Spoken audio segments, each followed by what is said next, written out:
Les animaux les plus dangereux et les plus puissants d'Afrique ont été désignés par les chasseurs sous le nom de Big Five, les 5 grands.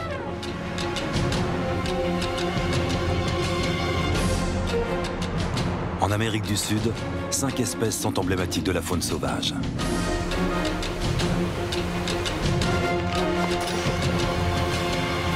Nous avons sillonné ce vaste continent à la recherche de ces animaux hors du commun.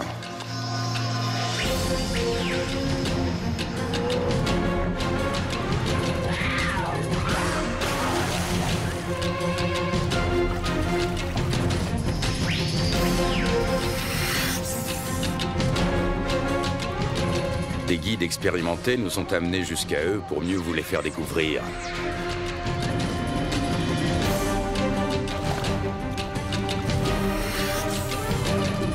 Les 5 grands animaux d'Amérique du Sud. L'anaconda, le tamanoir, la loutre géante, l'ours à lunettes et le jaguar.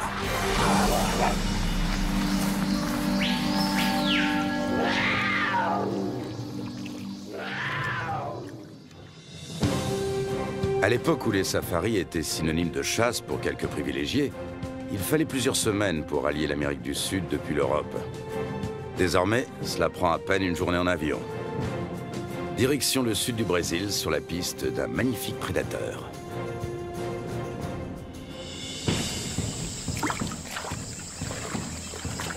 Ce félin était une divinité. Sentinelle du monde de l'au-delà, il en ouvrait la porte aux âmes des défunts.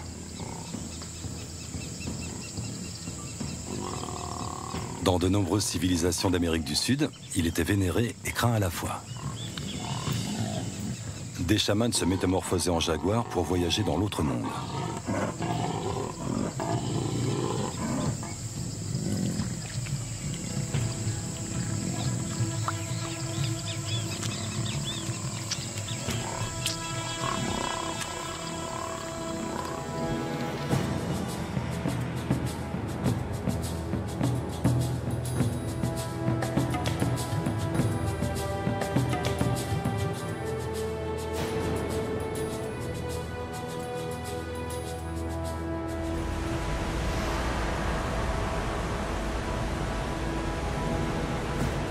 Garganta do Diablo, la gorge du diable. Les chutes d'Iguassou sont parmi les plus impressionnantes du monde. Il y a 200 millions d'années, un violent tremblement de terre provoqua la séparation de l'Afrique et de l'Amérique du Sud.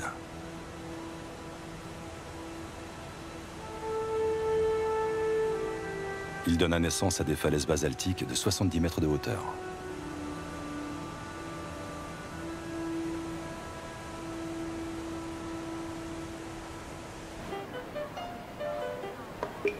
Représentants originaux de la faune sud-américaine, les coatis font partie des rares animaux que les touristes ont le loisir d'observer.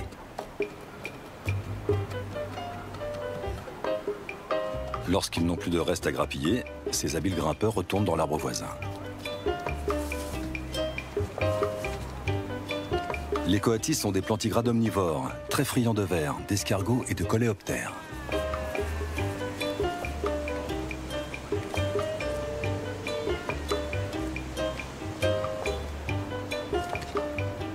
Mais leur recherche de nourriture ne se limite pas à la chasse aux insectes.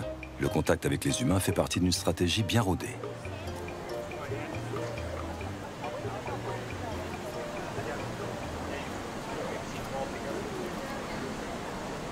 Les touristes sont loin de se douter que des animaux bien moins inoffensifs évoluent dans les parages.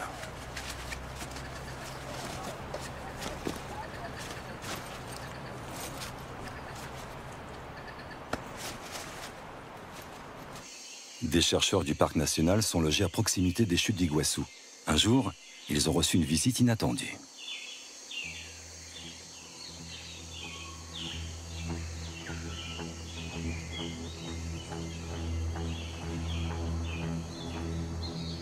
Depuis, les 2 jeunes jaguars sont coutumiers des lieux.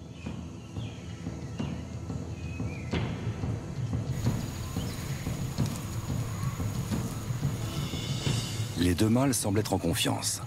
Un piège a été aménagé par des chercheurs.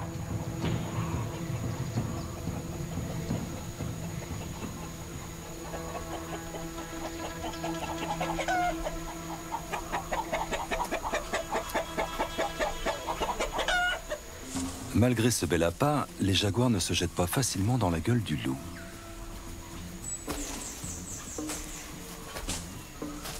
Pour les chercheurs du projet carnivore, les deux jaguars posent un défi de taille.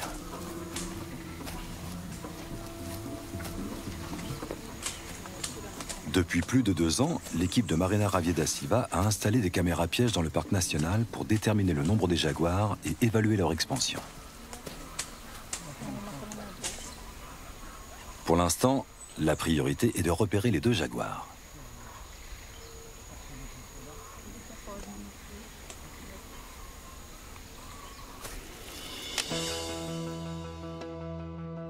En général, les jaguars évitent la proximité des hommes.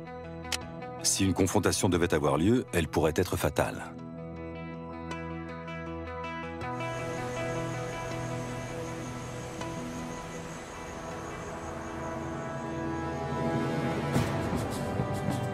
Les Indiens étaient déjà fascinés par les chutes d'Iguassou. La tribu des Guarani attribuait leur origine à un accès de colère du dieu serpent M'Boy. C'est en faisant violemment trembler les rochers qu'il donna naissance à Iguassou, les grandes eaux.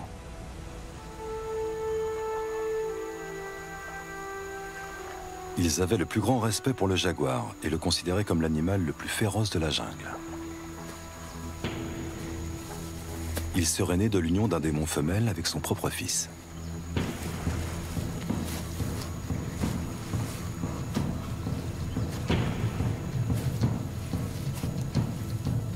Les Guarani refusaient de le chasser, de crainte que son esprit ne s'empare d'eux.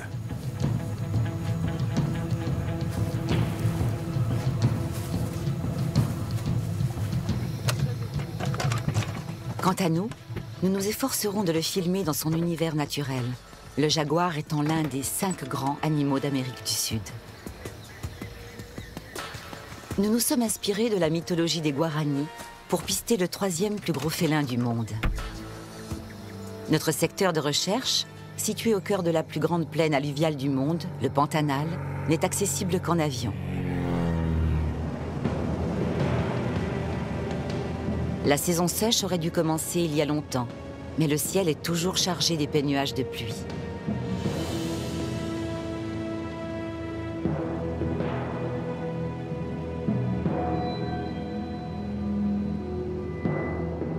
Les inondations vont contrecarrer notre projet et rendre difficile l'atterrissage.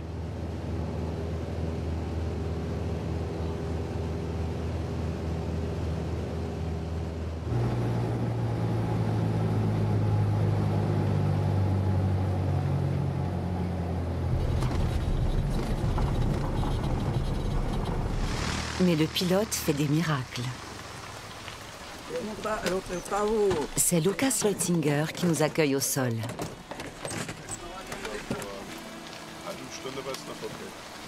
D'origine suisse, il dirige depuis quelques années la ferme qui va nous servir de quartier général pour les semaines à venir.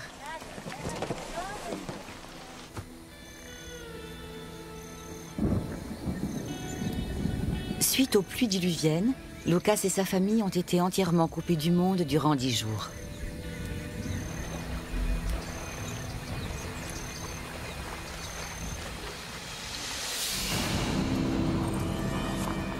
Lukas est biologiste. Soucieux du bien-être de la faune sauvage, il laisse à l'état naturel près de la moitié de sa propriété de 11 000 hectares.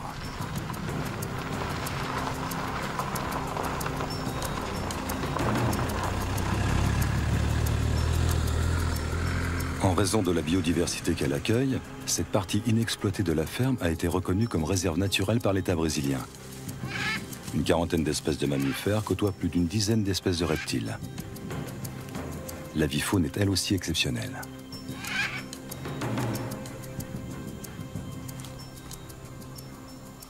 Les capybaras sont les plus gros rongeurs du monde. Leur ennemi juré est le caïman.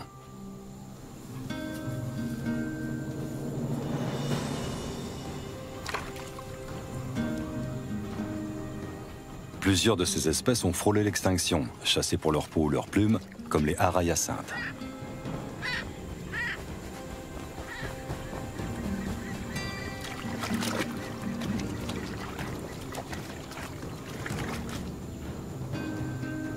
Depuis une dizaine d'années, le Brésil reconnaît officiellement ses réserves privées, véritables zones de protection contre les braconniers.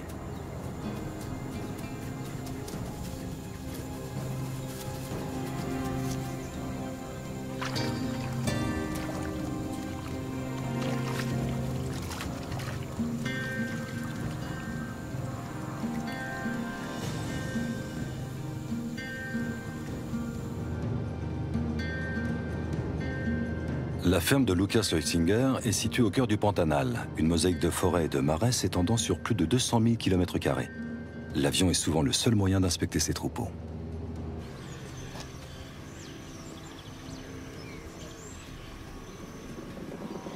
Ces vaches appartiennent à la famille des zébus et sont originaires d'Inde. Ce sont des animaux robustes et en grande partie autonomes, mais qui nécessitent une surveillance ponctuelle.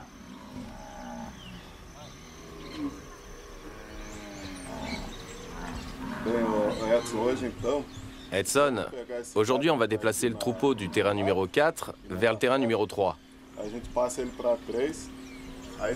Tu le conduiras ensuite dans le numéro 2 en passant par l'arche. Pour le dernier tronçon, il faudra faire traverser le troupeau à la nage. Ça ira? Oui, T'es sûr? oui. C'est juste que Paolo nage comme un fer à repasser.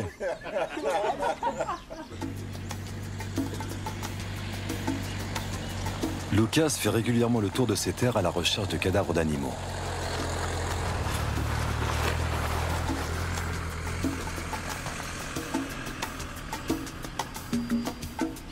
Un vol de vautours est un signe infaillible.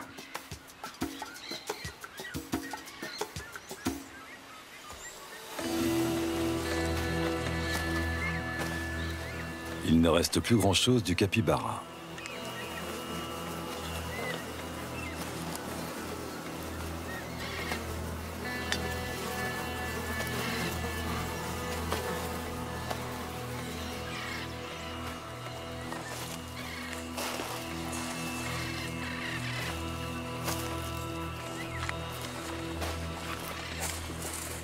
Une empreinte de patte indique que le capybara a été dévoré par un jaguar adulte.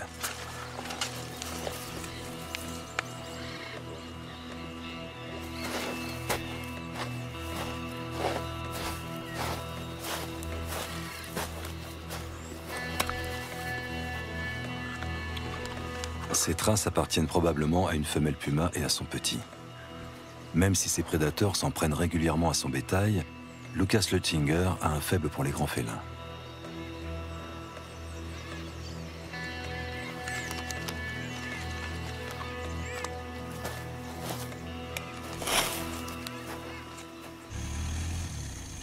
En novembre 2008, il a noué une relation très particulière avec l'un d'eux.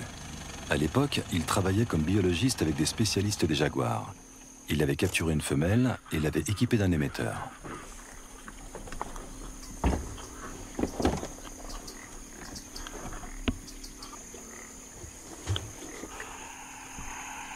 Dans les semaines qui suivirent, il a pu localiser à tout moment Barbie, le nom donné à la femelle.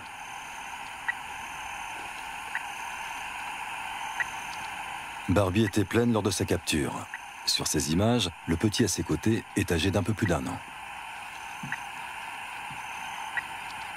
Barbie et sa fille Barbina avaient l'habitude de fréquenter les berges d'un marais presque asséché.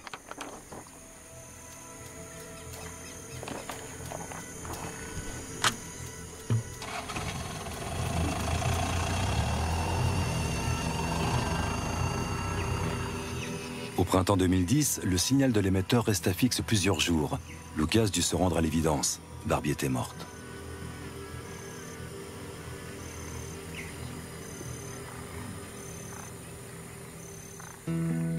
La cause de sa mort n'a jamais été élucidée. Les urubus noirs et leurs comparses ailés n'ont rien laissé du jaguar, hormis le collier émetteur et des os rongés.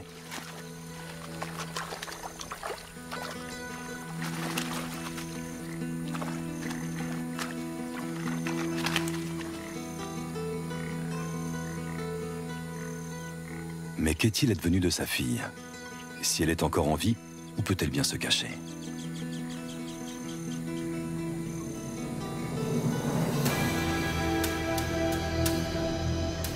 La nuit, la lumière du projecteur détecte la présence d'un animal dans les fourrés.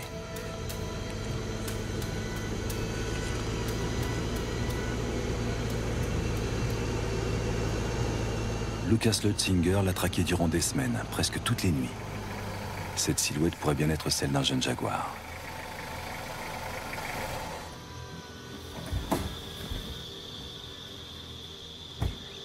Aveuglés par la lumière, les animaux sont comme paralysés.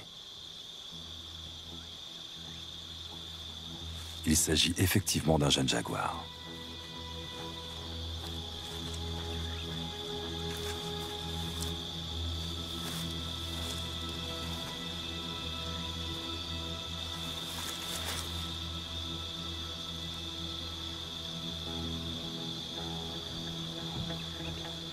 C'est bien Barbina qui le regarde droit dans les yeux.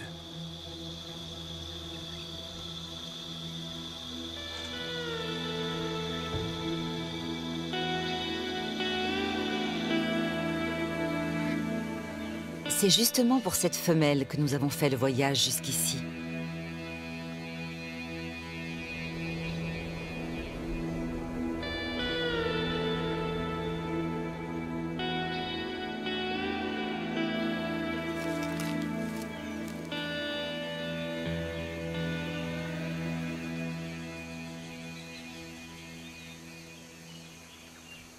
Nous allons devoir traverser une vaste zone inondée, et ce n'est pas un mince obstacle.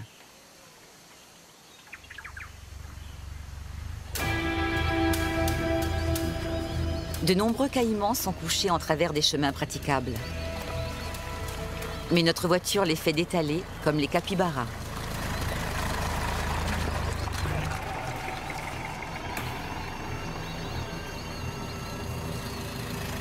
Notre guide Fernando a l'habitude des pistes impraticables. Et pourtant... On ne peut pas aller plus loin, c'est trop boueux.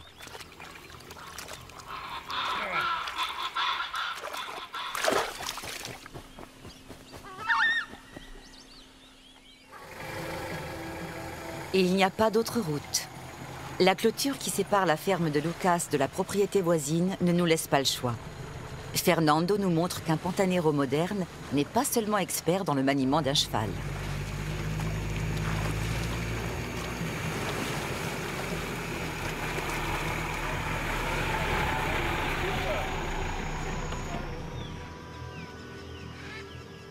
Dans le Pantanal, les pumas sont beaucoup plus répandus que les jaguars, mais tout aussi difficiles à filmer tant ils sont farouches.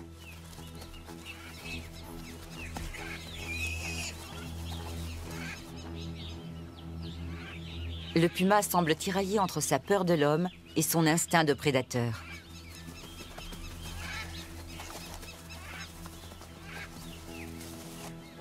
Finalement, il choisit de se mettre à couvert.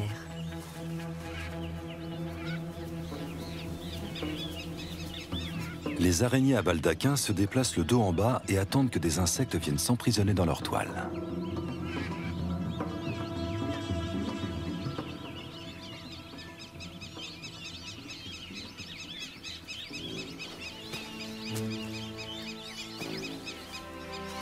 Les tamanoirs sont d'excellents nageurs. Mais ici, ils prennent un risque. Les femelles caïmans avec des petits sont très agressives.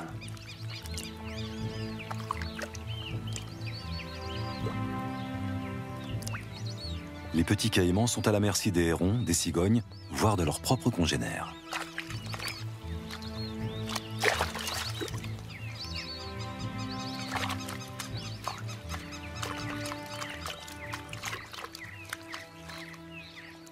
Dans le Pantanal, le cheval est resté le principal mode de transport.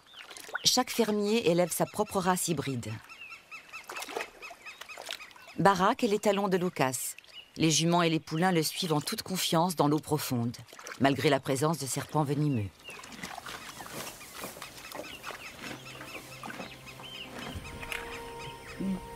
Face à un congénère, l'étalon serait devenu agressif, mais il semble bien disposé à notre égard.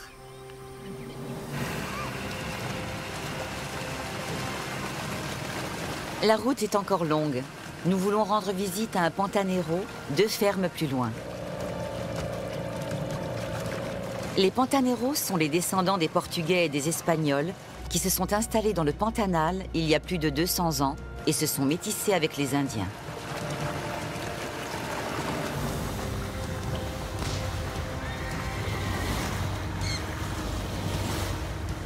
Lorsque la chasse aux jaguars et aux pumas était encore autorisée, chaque ferme ou presque avait parmi ses employés un pantanero, spécialement affecté à cette activité.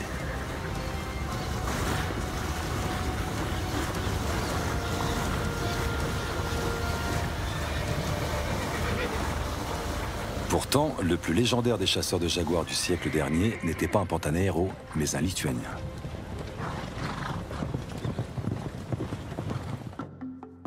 Sacha Zimmel a même fait filmer ses exploits.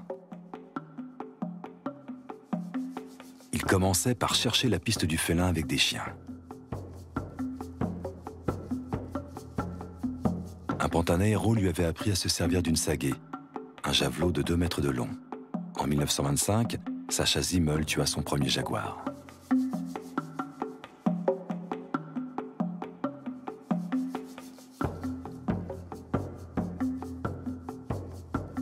Avant d'utiliser la sagaie, on tirait une flèche sur le jaguar pour le forcer à attaquer.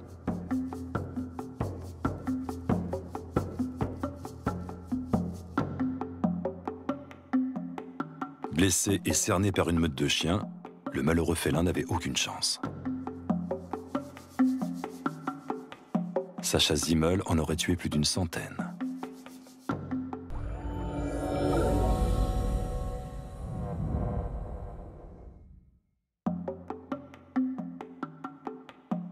Mais la plupart des Pantaneros chassaient au fusil.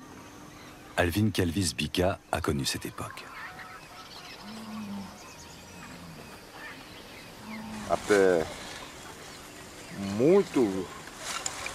J'ai vu beaucoup de jaguars. J'en ai capturé 6 ou 7 et une dizaine de jeunes.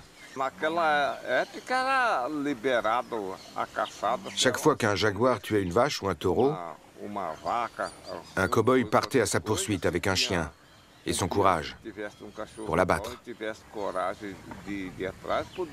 S'il réussissait, il recevait un cheval ou une vache en échange de la fourrure.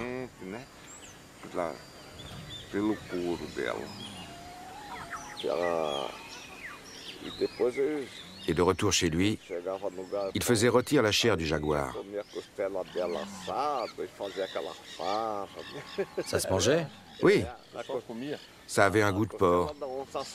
C'était délicieux. Depuis 1976, il est strictement interdit de les chasser.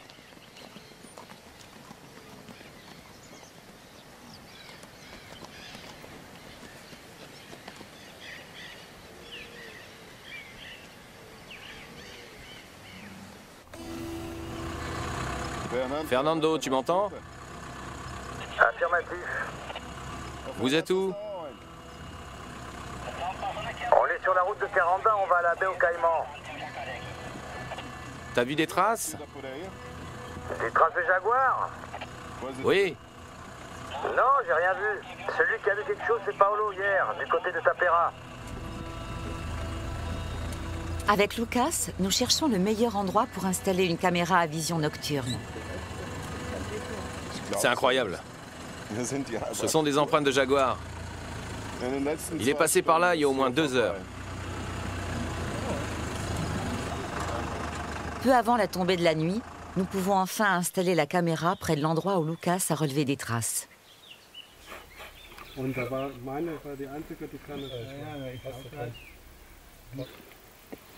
Nous espérons obtenir des clichés de Barbina. La petite femelle est désormais adulte et Lucas pense qu'elle a repris le territoire de sa mère.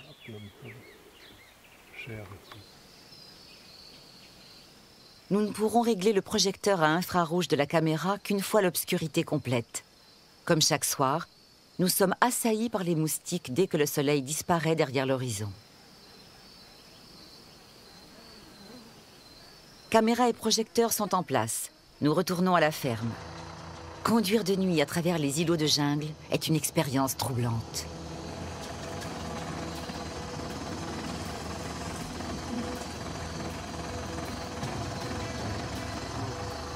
La lumière des phares réfléchit les yeux des nombreux caïmans à l'affût dans l'eau.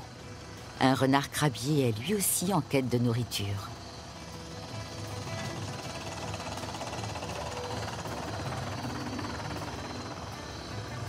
Une famille de capybaras a élu domicile à proximité de la ferme. Ce n'est pas un hasard si nous les croisons près du portail. Le potager est juste à côté, rempli de végétaux tendres dont ils raffolent.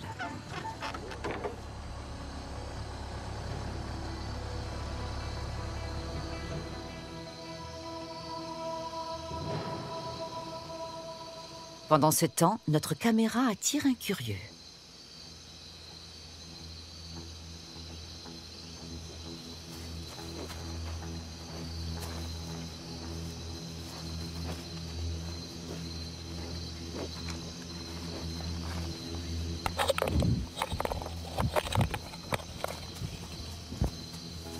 On peut dire adieu aux clichés nocturnes.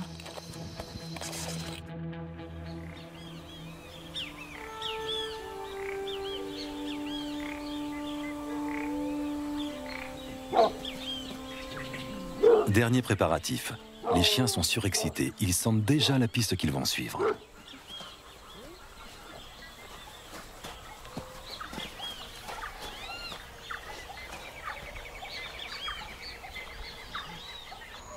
Avant l'aube, des pisteurs à cheval sont partis repérer des traces fraîches.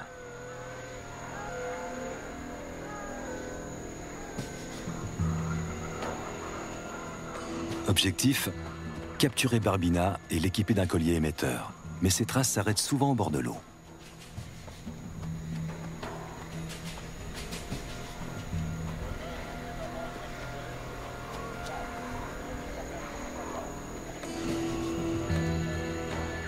Fernando et moi sommes en position, attendant que les autres rabattent un jaguar dans notre direction.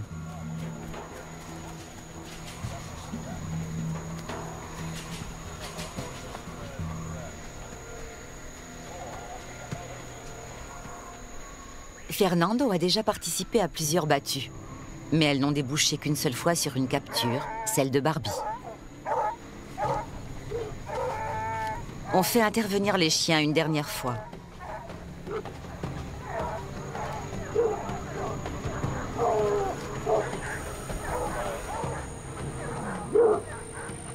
Les chiens débusquent d'autres animaux forestiers, comme ce tapir.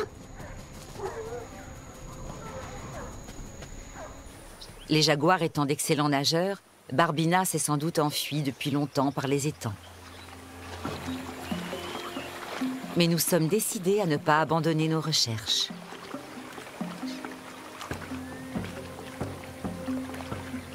Nous avons la chance inouïe d'observer un deuxième tapir du Brésil.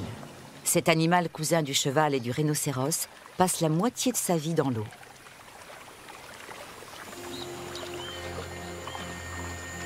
Les chevaux de Lucas sont habitués à marcher dans l'eau profonde. Sur leur dos, nous ne craignons personne, pas même un caïman. D'ailleurs, les bêtes les plus dangereuses sont les serpents.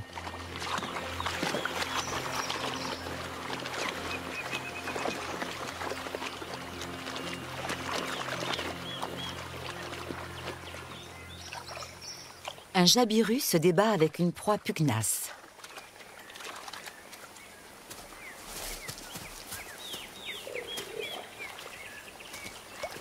Ce que nous avions d'abord pris pour un serpent est une anguille.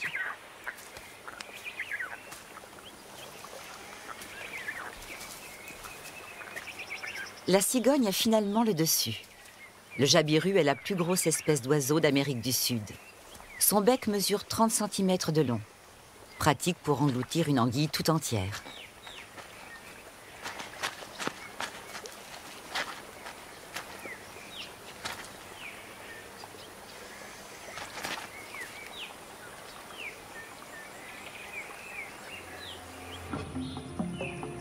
Les jaguars fréquentent parfois les parties asséchées des berges du Rio Negro.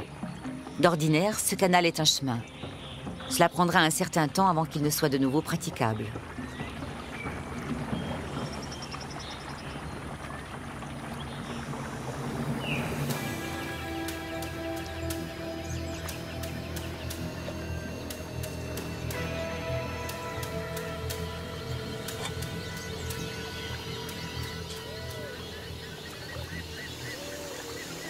Lucas Lutzinger a recours à un vieux truc de chasseur.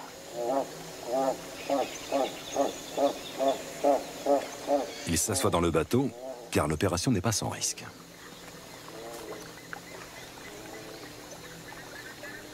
Si un jaguar est dans les parages, il réagira aussitôt à ce faux cri d'un supposé rival.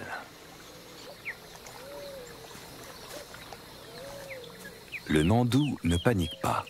Il ne peut se fier qu'à ses yeux et à sa vélocité.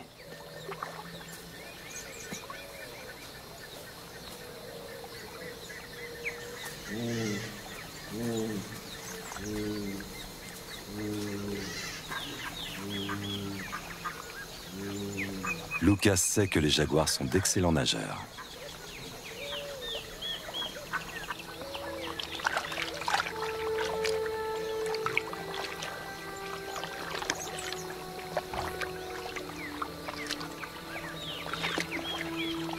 La majorité des animaux du Pantanal sont parfaitement adaptés à la vie dans les zones inondées. Les singes hurleurs, qui n'aiment pas l'eau, ont choisi de vivre dans la cime des arbres.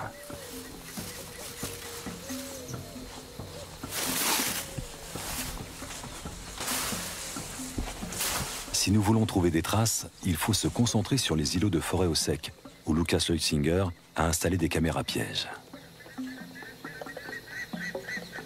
Cet appareil a déjà pris des photos de Barbina.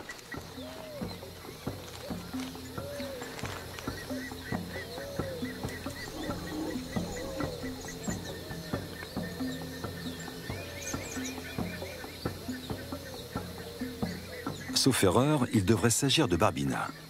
L'appareil s'est déclenché toutes les secondes. La femelle était pressée.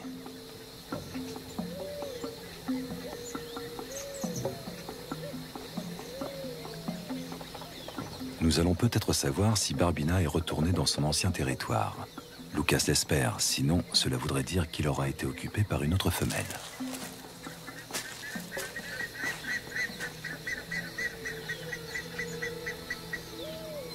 Les jaguars, aussi bien les mâles que femelles, se battent pour leur territoire.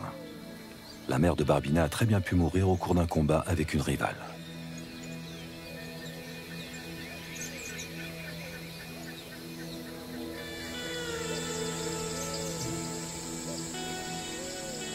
Nous admirons une dernière fois le magnifique ciel étoilé du sud du Pantanal. Nous sommes attendus par un autre spécialiste du jaguar à l'extrême nord de la zone humide.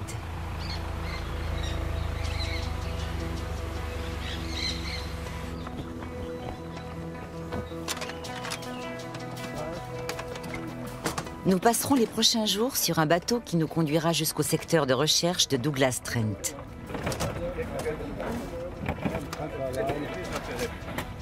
Douglas pense que les jaguars sont condamnés à disparaître dans la majeure partie de l'Amérique du Sud. Selon lui, seul le Pantanal offre un territoire assez vaste pour accueillir les grands félins.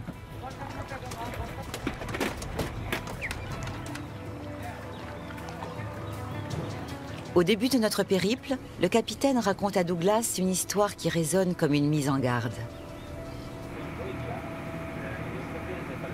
J'avais vu un jaguar 2 jours plus tôt. Et j'avais dit aux pêcheurs de ne pas dormir dans leur tente. Ils sont quand même allés pêcher. Ça s'est passé à 6 heures du soir. Lequel des deux l'a attaqué? Tous les deux. Le premier lui a arraché une jambe, puis le deuxième jaguar est arrivé tout de suite après et lui a sauté à la gorge. Je le connaissais, c'était un type très bien. La mésaventure du neveu du capitaine remonte à quelques années. Il avait passé la nuit avec son père et d'autres pêcheurs dans la jungle. Lorsqu'il est sorti de sa tente, en pleine nuit, un couple de jaguars l'a attaqué et l'a traîné dans la forêt sur 80 mètres. Son père n'a rien pu faire pour le sauver.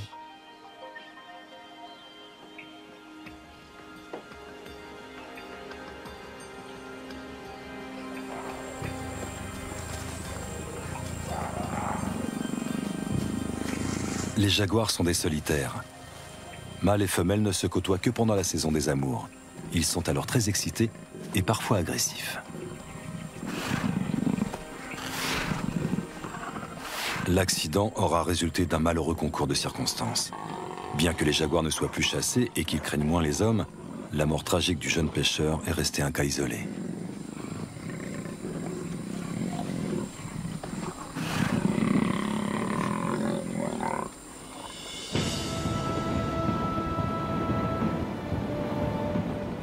Nous avons voyagé toute la nuit sur le Rio Paraguay, en direction du sud. La zone est interdite à la pêche, le temps de reconstituer les stocks de poissons qui ont chuté de façon drastique.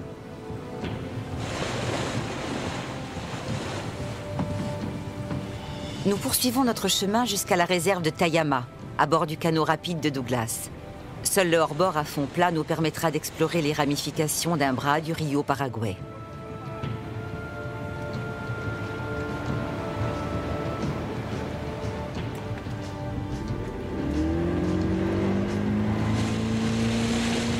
Nous sommes optimistes. Douglas a recensé 39 jaguars dans la réserve.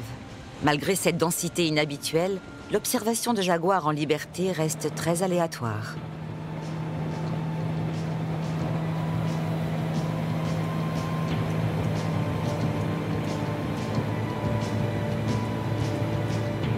La réserve de Tayama, d'une superficie de plus de 11 000 hectares, est une des plus anciennes zones protégées du Pantanal. Selon Douglas, elle ferait office de territoire de transit. C'est ce qui expliquerait le grand nombre de jaguars.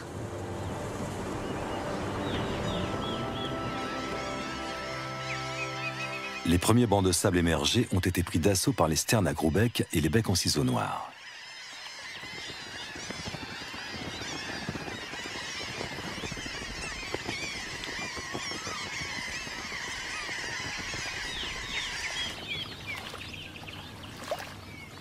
Les feuilles des nénuphars géants peuvent atteindre plus d'1 mètre de diamètre. Les fleurs ne s'ouvrent que durant 2 nuits consécutives. La journée, elles restent fermées. Un jaguar, un jaguar. C'est un couple de jaguars. Dans la réserve de Tayama, ils se déplacent d'île en île en nageant, des conditions qui les avantagent pour chasser.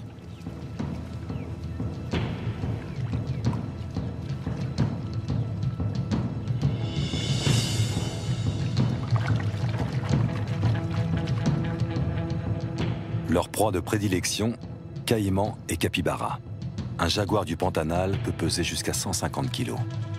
Seuls les lions et les tigres sont plus gros. Les capybaras sont sur leur garde. Une sentinelle surveille constamment les alentours. Un jaguar en maraude est aussitôt repéré.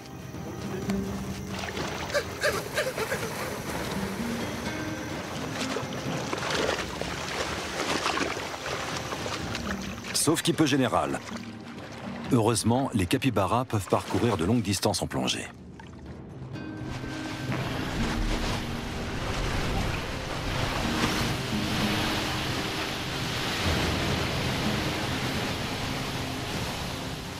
Et un jaguar n'est pas équipé pour tuer sous l'eau.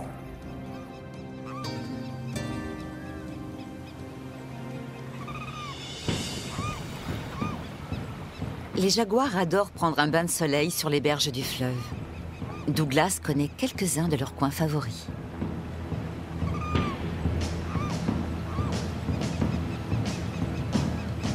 Grâce aux photos, Douglas pourra l'identifier plus tard.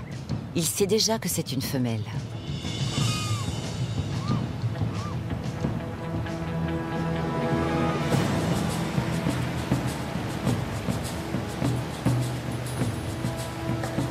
Chaque soir, nous remontons à bord du bateau à un endroit différent. Car pour faire le tour de la réserve de Tayama, notre capitaine voyage jusque tard dans la nuit.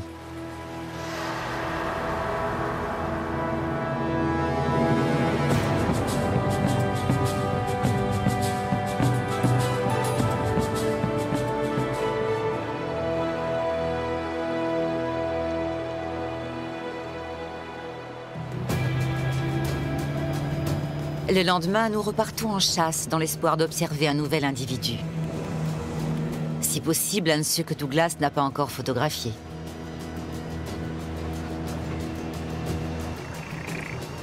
La présence d'un clan de capybaras est de bon augure.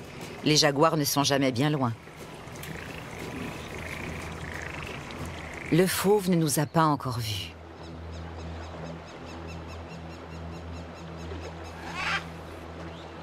Douglas croit le reconnaître. Chaque individu possède des marques distinctives sur sa fourrure.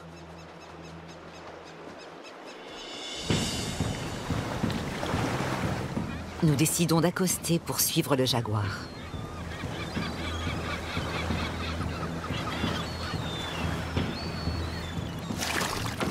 Même Douglas ignore comment l'animal réagira s'il se sent menacé. Pour rappel, un jaguar est capable de transpercer le crâne d'un bœuf d'un seul coup de dent. Douglas nous conseille de rester groupés.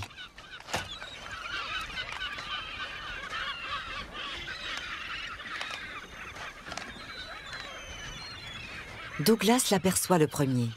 Le jaguar semble nous avoir repérés, mais reste étrangement serein.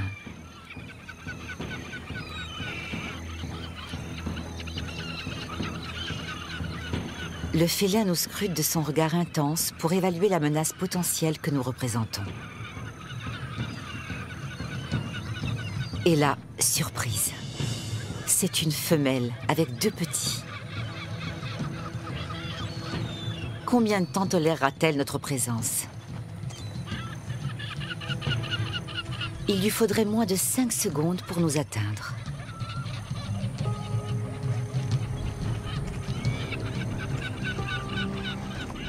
Mais nous retiendrons seulement le sentiment de bonheur intense d'avoir pu approcher d'aussi près ces magnifiques félins.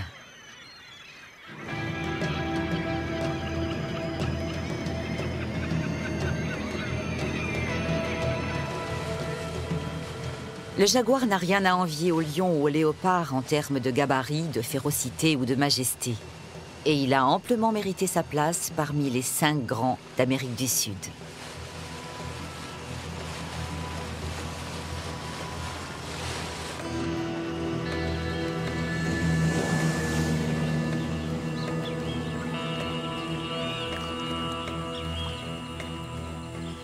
Puissant, redouté, solitaire et invincible, des attributs qui en ont fait le roi de la jungle sud-américaine.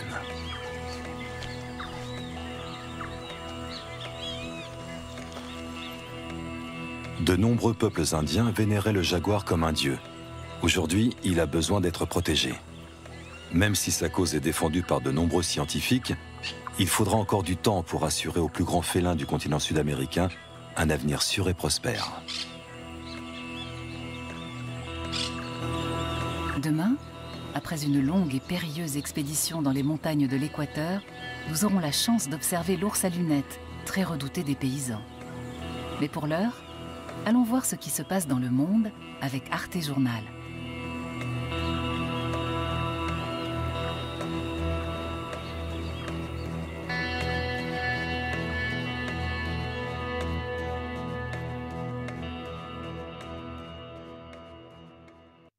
Suivez le flux